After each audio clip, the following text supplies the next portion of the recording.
Hello dear learners, कैसे हैं आप सब लोग। आई होप सब बहुत अच्छे होंगे और अपनी सीयूईटी की प्रिपरेशन कर रहे होंगे। तो आपके सीयूईटी की प्रिपरेशन के लिए ये एक मॉक टेस्ट है जिसे हम यूज करें। This one is for the PG students. UG students भी इसको ट्राई कर सकते हैं क्योंकि क्वेश्चंस जो है वो मीडियम लेवल के हैं। तो ये हमारे सामने पहला क्वेश्चन है। हम इस वीडियो को स्टार्ट करने जा रहे हैं। अगर आपने चैनल को सब्सक्राइब नहीं किया है तो प्लीज कर लीजिए।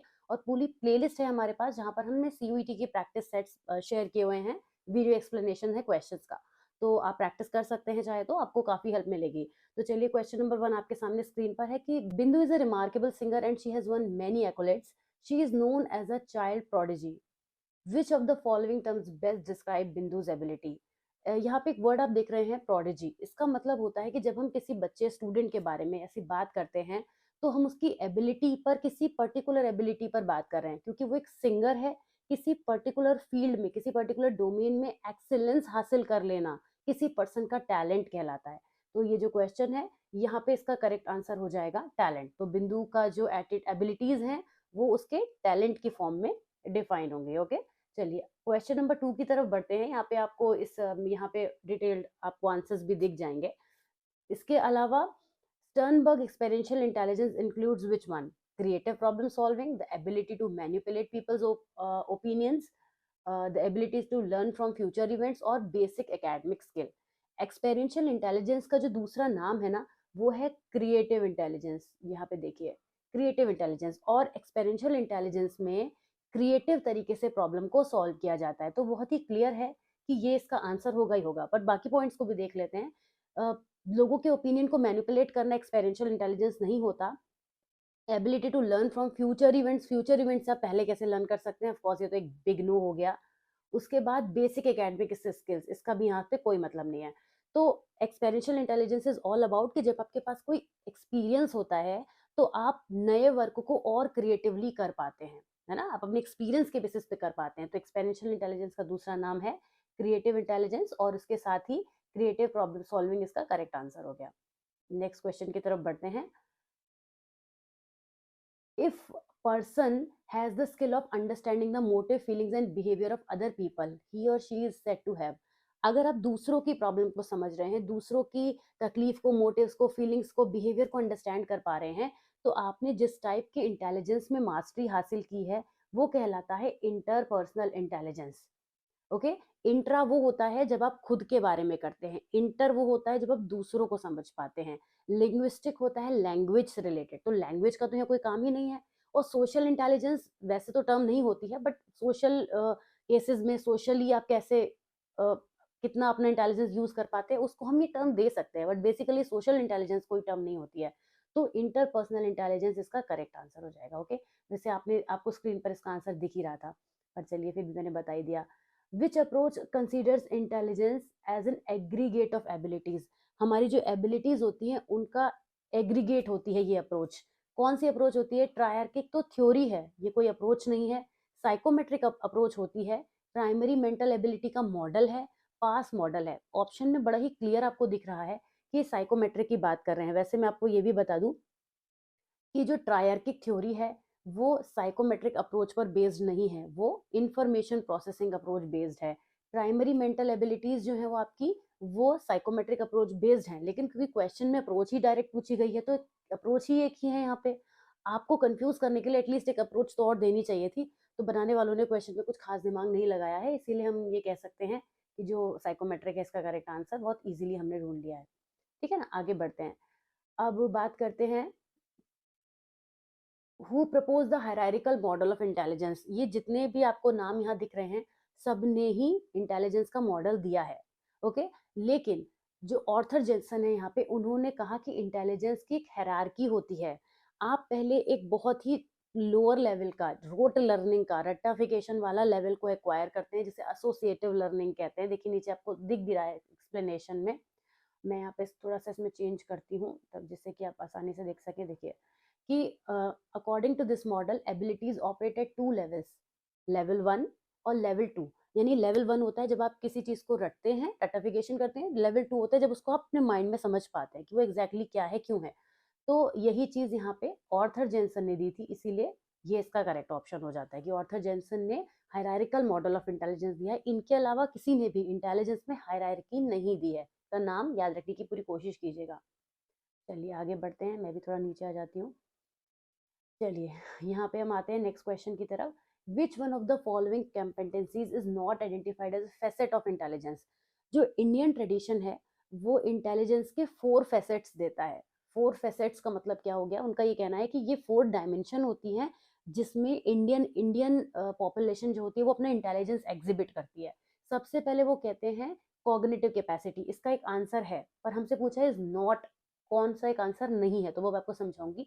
कॉग्निटिव कैपेसिटी मतलब कौन कितना माइंड से शार्प है, कैसे डिसीजन लेता है, कैसे चीज़ों को हैंडल करता है। सोशल कॉम्पिटेंस हमारे कल्चर में आप कितने सोशल हैं, लोगों से कितना इंटरेक्ट कर पाते हैं, लोगों की प्रॉब्लम को कितना डील कर पाते हैं, ये भी इंटेलिजेंस में काउंट होता है। इंटरेस्टिंग बात है ये। तो ये भी एक पार्ट हो गया, ठीक है। इमोशनल इंटेलिजेंस इंडियंस का एक बहुत ही इंपॉर्टेंट फैक्टर है। अगर आप इमोशनली डिसीजंस ले रहे हैं मगर उनमें स्टेबिलिटी है, मतलब आप एक रैशनल है, रैशनलिज्म फॉलो हो रहा है, रैशनल तरीके से कर रहे हैं, तो इसे भी इंटेलिजेंस का एक फैसेट माना जाता है। But fourth one has to be of course aptitude. जब मैंने तीनों कह दिए कि ये नहीं है भाई, तो कौन सा करेक्ट आंसर हो जाएगा? एप्टीट्यूड नहीं है। तो फिर फोर्थ कौन है? मैंने आपको बताया कि 4 हैं। That is called entrepreneurial competence. Entrepreneurial का मतलब होता है कि जब आप वर्किंग फेज में जाते हैं तो वहां पर भी आपको स्मार्ट वे में एक्ट करना होता है। अगर आप देखिए, जो हमारी प्रोफेशनल लाइफ होती है, जो हमारी पर्सनल लाइफ होती है, दोनों बहुत डिफरेंट होती है और दोनों को बहुत ही डिफरेंट तरीके से टैकल करना भी जरूरी है। तो वो वाला इंटेलिजेंस हमारे अंदर अगर है, specially in case of Indian tradition, तभी हम इंटेलिजेंट होते हैं। तो वो 4 फेसेट्स होते हैं। जो फोर्थ यहाँ मिसिंग था जिसका नाम मैंने आपको बता दिया, एंटरप्रेन्योरियल कॉम्पिटेंस, और aptitude is not the one of them. Okay. According to the teacher, students who have a combination of high ability, high creativity, high commitment, ये 3 फैक्टर अगर किसी स्टूडेंट में होते हैं, और यही 3 होते हैं, एबिलिटी, क्रिएटिविटी, कमिटमेंट, तो ऐसे बच्चे को हम कहते हैं कि वो गिफ्टेड है। आपने तो जनरली गिफ्टेड किसी के लिए भी यूज किया होगा, अरे उसके अंदर बहुत ही ज्यादा टैलेंट है तो बहुत गिफ्टेड चाइल्ड है। बट एक्चुअली हर किसी को गिफ्टेड नहीं कहा जाता है, हर किसी को टैलेंटेड भी नहीं कहा जाता है। टैलेंटेड तब कहते हैं जब कोई स्पेसिफिक फील्ड में होता है, और गिफ्टेड तब कहते हैं जब उसके अंदर हाई एबिलिटी हो किसी भी चीज को करने की, क्रिएटिव तरीके से करने की एबिलिटी हो, और उस काम को करने के लिए कमिटमेंट भी हो। जब तीनों चीजें इकट्ठी होती हैं तब हम कहते हैं कि वो जो बच्चा है या वो स्टूडेंट जो है वो गिफ्टेड है। Okay.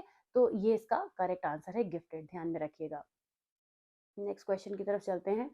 The sub average intellectual functioning refers to an intellectual deficiency level. ID मतलब इंटेलेक्चुअल डेफिशिएंसी।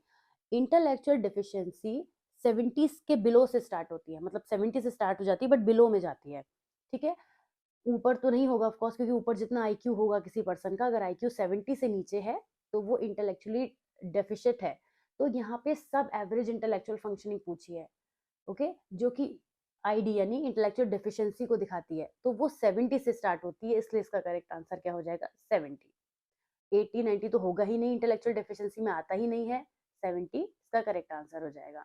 चलिए अब हम आगे बढ़ते हैं और देखते हैं कि क्या है हमारा नेक्स्ट क्वेश्चन। अब कुछ एसेशन रीजनिंग बेस्ड क्वेश्चन है, तो सबसे पहले हम पढ़ लेते हैं कि एसेशन और रीजन क्या क्या दिए हुए हैं। एसेशन है aptitude refers to an individual's underlying potential for acquiring skills. ये बिल्कुल सच है कि एप्टीट्यूड जो होता है वो किसी पर्सन के अंदर जो उसके स्किल हैं जिन्हें वो यूज कर सकता है, उसका मेजरमेंट हम एप्टीट्यूड कहते हैं। जैसे आप कोई सिंगिंग बहुत अच्छी कर लेते हैं मान लीजिए आप, तो आपका सिंगिंग एप्टीट्यूड हो गया, ठीक है। Aptitude test are use to predict what an individual will be able to do if given proper environment training.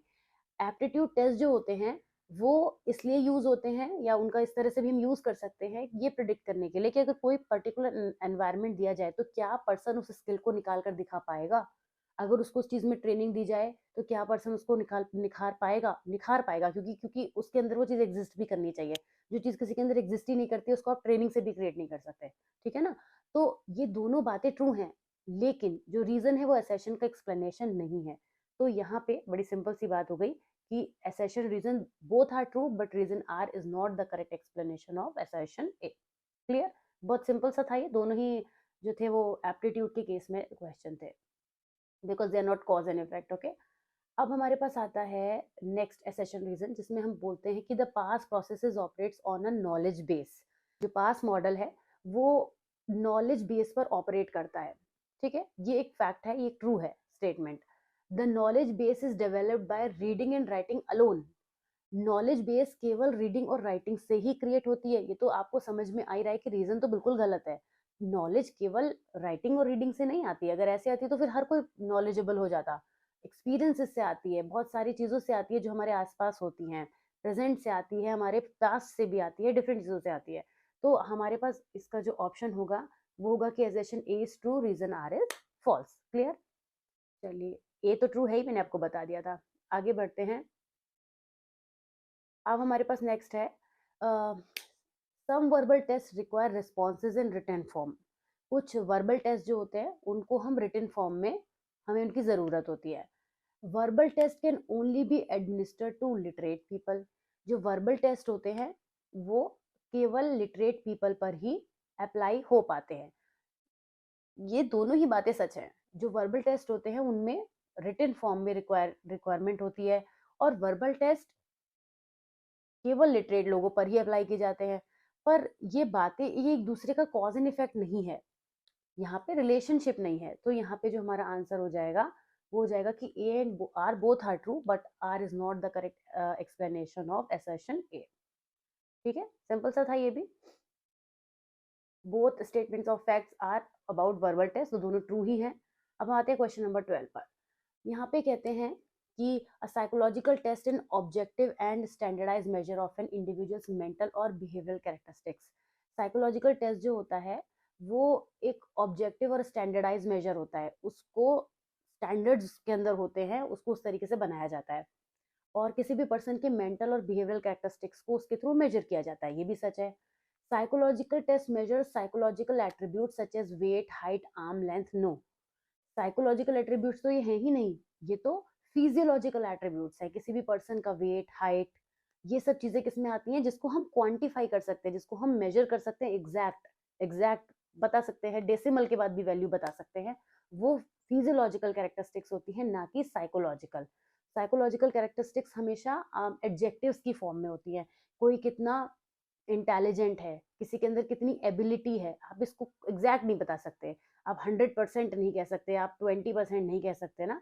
तो ये चीज़ जो होती है वो साइकोलॉजिकल एट्रीब्यूट होते हैं। तो बड़ी सिंपल है कि जो रीज़न है वो रॉन्ग हो गया, और ये तो ट्रू है ही। मैंने आपको बताया कि जो साइकोलॉजिकल टेस्ट होते हैं वो बिहेवियरल कैरेक्टरिस्टिक्स के लिए यूज़ होते हैं। तो ये कुछ क्वेश्चंस थे जिन्हें हमने प्रैक्टिस किया। आई होप ये वीडियो आपके काम आएगा, आपको समझ में आए होंगे क्वेश्चंस, और सभी क्वेश्चन जो थे बेसिकली आपके सेशन रीजन तो काफ़ी इंपॉर्टेंट रहते हैं एग्जामिनेशन में।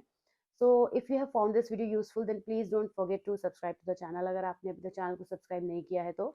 और please keep supporting like you always do. Thank you so very much. See you soon in the next video. Till then take care, bye bye.